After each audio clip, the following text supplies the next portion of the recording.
ओम श्री परमात्मने नमः। श्री रामचरितमानस अध्याय अयोध्या कांड, पेज 496 आगे। छोटे भाई शत्रुघ्न और सखा निषाद राज समेत भरत जी का मन प्रेम में मग्न हो रहा है। हर्ष शोक सुख दुख आदि सब भूल गए। हे नाथ रक्षा कीजिए, हे गुसाई रक्षा कीजिए, ऐसा कहकर वे पृथ्वी पर दंड की तरह गिर पड़े। प्रेम भरे वचनों से लक्ष्मण जी ने पहचान लिया और मन में जान लिया कि भरत जी प्रणाम कर रहे हैं। वे श्री राम जी की ओर मुंह किए खड़े थे। भरत जी पीठ पीछे थे, इससे उन्होंने देखा नहीं। अभी सोर तो भाई भरत जी का सरस प्रेम और उधर स्वामी श्री रामचंद्र जी की सेवा की प्रबल परवशता। ना तो क्षण भर के लिए भी सेवा से पृथक होकर मिलते ही बनता है और न प्रेमवश छोड़ते उपेक्षा करते हैं। कोई श्रेष्ठ कवि ही लक्ष्मण जी के चित्त की इस गति दुविधा का वर्णन कर सकता है। वे सेवा पर भार रखकर रह गए, सेवा को ही विशेष महत्वपूर्ण समझकर उसी में लगे रहे, मानो चढ़ी हुई पतंग को खिलाड़ी पतंग उड़ाने वाला खींच रहा हो। लक्ष्मण जी ने प्रेम सहित पृथ्वी पर मस्तक नवाकर कहा, हे रघुनाथ जी, भरत जी प्रणाम कर रहे हैं। यह सुनते ही श्री रघुनाथ जी प्रेम में अधीर होकर उठे। कहीं वस्त्र गिरा, कहीं तरकस, कहीं धनुष और कहीं बाण। कृपा निदान श्री रामचंद्र जी ने उनको जबरदस्ती उठाकर हृदय से लगा लिया। भरत जी और श्री रामचंद्र जी के मिलने की रीति को देखकर सबको अपनी शुद्ध बुद्ध भूल गई। मिलने की प्रीति कैसी बखानी जाए, वह तो कवि कुल के लिए कर्म मन वाणी तीनों से अगम है। दोनों भाई भरत जी और श्री राम जी मन बुद्धि चित्त और अहंकार को भुलाकर परम प्रेम से पूर्ण हो रहे हैं। कहिए उस श्रेष्ठ प्रेम को कौन प्रकट करे? कवि की बुद्धि किसकी छाया का अनुसरण करे? कवि तो अक्षर और अर्थ का ही सच्चा बल है, नट ताल की गति के अनुसार ही नाचता है। भरत जी और श्री रघुनाथ जी का प्रेम अगम्य है, जहाँ ब्रह्मा विष्णु और महादेव का भी मन नहीं जा सकता। उस प्रेम को मैं कुबुद्धि किस प्रकार कहूँ? भला गांडरी की तात से भी कहीं सुंदर राग बज सकता है? तालाबों और झीलों में एक तरह की घास होती है, उसे गांडर कहते हैं। भरत जी और श्री रामचंद्र जी के मिलने का ढंग देखकर देवता भयभीत हो गए। उनकी धुकधुकी धड़कने लगी। देवगुरु बृहस्पति जी ने समझाया, तब कहीं वे मूर्ख चेते और फूल बरसाकर प्रशंसा करने लगे। फिर श्री राम जी प्रेम के साथ शत्रुघ्न से मिलकर तब केवट निषाद राज से मिले। प्रणाम करते हुए लक्ष्मण जी से भरत जी बड़े ही प्रेम से मिले। तब लक्ष्मण जी ललक कर बड़ी उमंग के साथ छोटे भाई शत्रुघ्न से मिले। फिर उन्होंने निषाद राज को हृदय से लगा लिया। फिर भरत शत्रुघ्न दोनों भाइयों ने उपस्थित मुनियों को प्रणाम किया और इच्छित आशीर्वाद पाकर वे आनंदित हुए। छोटे भाई शत्रुघ्न सहित भरत जी प्रेम में उमंग कर सीता जी के चरण कमलों की रज सिर पर धारण कर बार बार प्रणाम करने लगे। सीता जी ने उन्हें उठाकर उनके सिर को अपने कर कमलों से स्पर्श कर सिर पर हाथ फेर कर उन दोनों को बैठाया।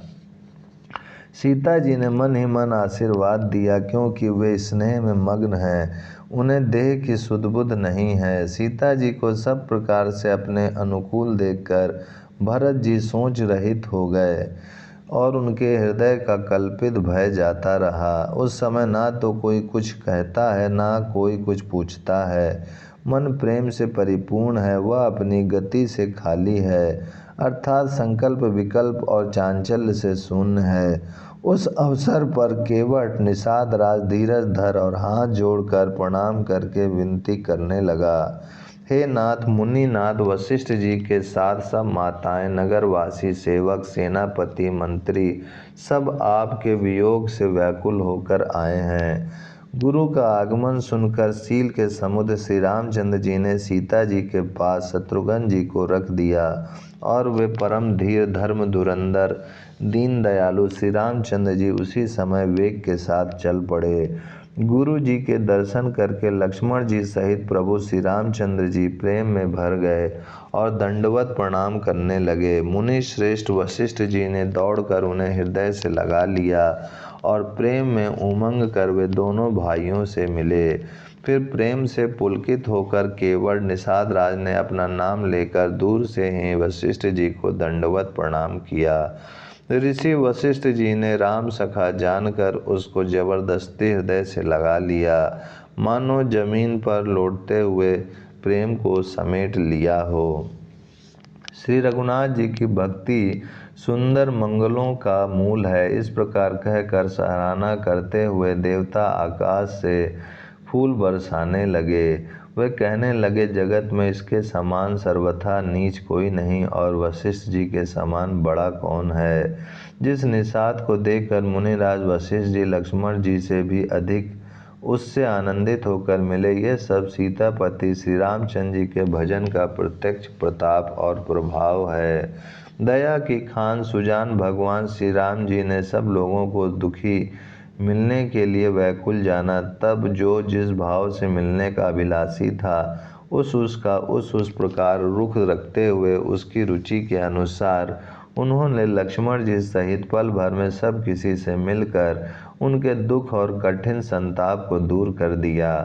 श्री रामचंद्र जी के लिए यह कोई बड़ी बात नहीं है। जैसे करोड़ों घड़ों में एक ही सूर्य पृथक पृथक छाया प्रतिबिंब एक साथ ही दिखती है। समस्त पूर्ववासी प्रेम में उमंग कर केवट से मिलकर उसके भाग्य की सराहना करते हैं। श्री रामचंद्र जी ने सब माताओं को दुखी देखा, मानो सुंदर लताओं की पंक्तियों को पाला मार गया हो।